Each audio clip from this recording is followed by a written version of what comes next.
Ære alle landsmenn. Det dere glede at dronningen og jeg har oss tid til å komme hit i aften. Dronningen og jeg, det vil si dronningen, har bestemt at oppgavene i kongehuset skal deles mellom oss.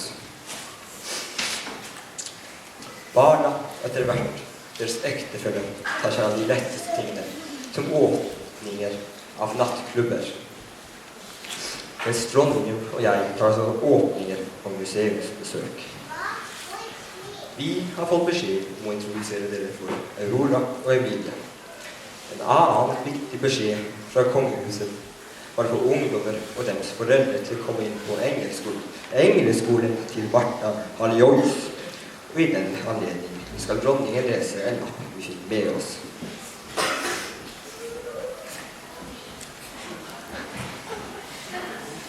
Skap mirakel i ditt liv med engler og din egen kraft. Det finnes engler eller livsvesener i alle religioner. Englene er krefter som er rundt oss bestandig. I løpet av dette seminaret skal vi prøve å komme i kontakt med hver av alle deres engler. Det finnes i luften rundt oss. Noen har blå områder, og andre har grønne områder. Det kommer litt an på hvordan energien er. Da erklarer jeg Henningsvars skole julaften for åpnet.